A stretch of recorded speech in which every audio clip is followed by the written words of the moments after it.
Hello YouTube, this is my first YouTube video, and I thought I'll talk you through a bit about my fishing setup on my XL Kaboat 430 with a Tohatsu 6 horsepower 4-stroke outboard on it. I'll talk you through a few of the features and benefits of the boat, and a few things I've learned, a few tips and tricks. So for the next few minutes, let me talk you through from the front to the back, really. Perhaps we should start with safety. So safety offshore is always one of the top priorities, and it should be for you as well. I guess it goes without saying, when you go on the sea or on any water body, always wear a PFD, which is rated for your body weight, and it's comfortable to wear for extended periods of time. Mine's obviously a bit of a utility one. It's got a few pockets in it for fishing pliers and knives and things like that. When you're using an outboard, always have the kill cord, the safety switch connected to it, and also connected to either to your PFD or to your body, around your wrist, around your ankle.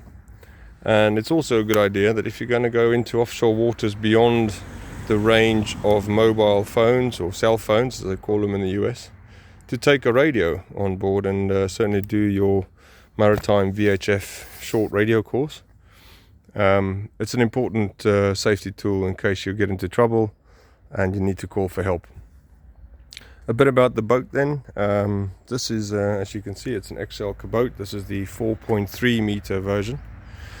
I believe they do a shorter 3.8 meter version, or 3.6 I think it is, a meter version as well.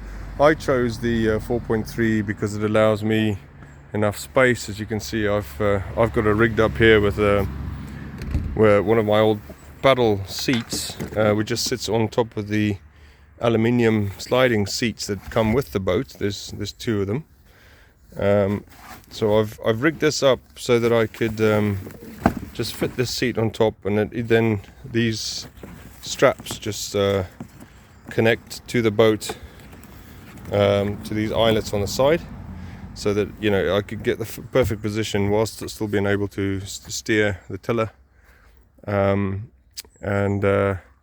be comfortable with a bit of a backrest. It's also got these handy little pockets at the back here, which is sometimes useful for food or drink or tackle, if that's your kind of thing.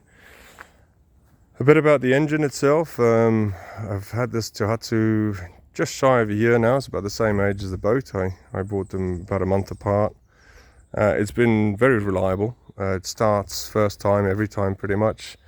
I've just used it 3 or 4 times this season. It's spring here now, 2025, in glorious Sussex, UK.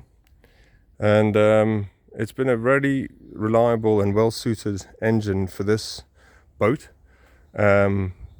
XL says for this boat you can actually go up to a 10 horsepower. If you look at the rating plate just over there, I think it says there max 7.5 kilowatt, 10 horsepower, and the boat is rated to 361 kilogram maximum loading. The boat itself has been really robust, I have to say. After about a year's ownership, it's performed really, really well on the water. I quite like the narrow shape because it allows me to get it on my car on the roof rack quite easily. If I want to transport it inflated, I don't have to inflate and deflate it all the time at the water's edge. It's well made, I have to add. I mean, it's got this bumping strip, this rubber strip that runs all the way down. And as you can see, I mean, it's had a few little scuffs and bumps over the time, but all in the wear and tear that it's taken, it's held up really, really well. Another feature I quite like about this boat is that you can see it's got 4 of these skegs, and they're really robust. They're made out of a very durable type of, I guess it's a high density polyethylene, or a type of thick plastic. So they are somewhat flexible, but they are really what takes the brunt of any abrasion coming on shore. The boat itself underneath has also got a very durable base layer, and launching on and off pebble beaches has been, or sandy beaches has been, without issue. It's got 3 inflatable chambers, as you can see, the 2 main pontoons, this one and that. There's the 3 valves. These side pontoons inflate up to 3.6 psi, or just over about 0.25 bar, and then the base, which is very similar to a stand-up paddleboard, this one goes up to 10 psi, so it is rock solid almost. And so far it's held up really well, even in some good swell. I've made a few minor modifications to the boat and trying to figure out what works for me. So I fitted these rod holders. As you can see, the rods just slide in and out of it. This seat also, as it can slide forwards and backwards, is quite useful for trawling and as a cutting board if you're preparing bait or gutting your catch. So it works quite well. Just the ability to move around on the boat.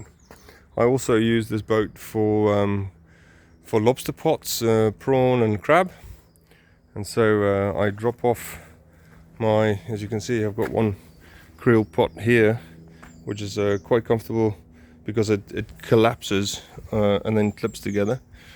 So far not a lot of success this season, but it is early on in the season.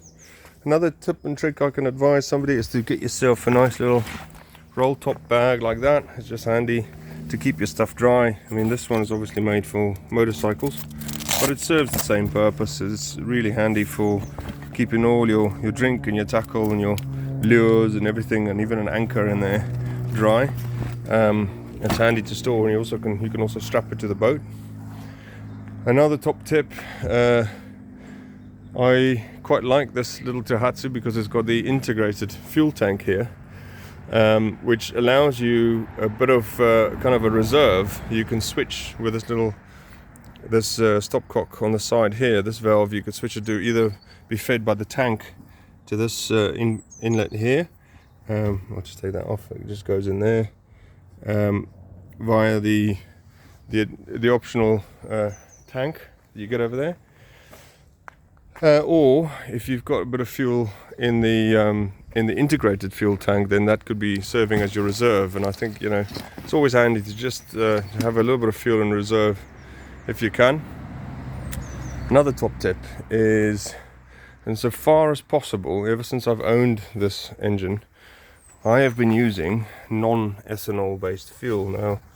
Now, this is one of a few brands you can buy. The Husqvarna Power 4 is one. Aspen is another brand, which I know you can get. But this is a real game changer. I can't recommend it highly enough. Ethanol is obviously hygrophilic. It likes to attract water. It also doesn't store very long for very long in your engine. It's not advised to keep it in your fuel tank. So if at all possible, try and find fuel with no ethanol in it. The fuel tank itself I bought online from a company called Vivo, and mixed reviews really. I would say the tank itself is bog standard. It's looks like a typical HDPE tank with a fuel cap and a vent at the top. But where it's really been let down is the quality of the hose and the components that come with it. I've had to replace the entire hose with something more durable. I've also had to replace this connector, and obviously I had to fit a connector which is mated particularly for the Tohatsu engine. But you know, things like the fuel bulb, the primer bulb, you can see I've had to fit hose clamps to it. It's just not, you know, brilliant quality, but for the price, I guess you like anything, you get what you pay for. So that's the kind of headline of the boat I use for fishing trips off the Sussex coast. This is my first YouTube video, so Sorry for the quality, but yeah, happy to answer any comments, any questions in the comments, or just comment down below and give us a like if you like. Thank you.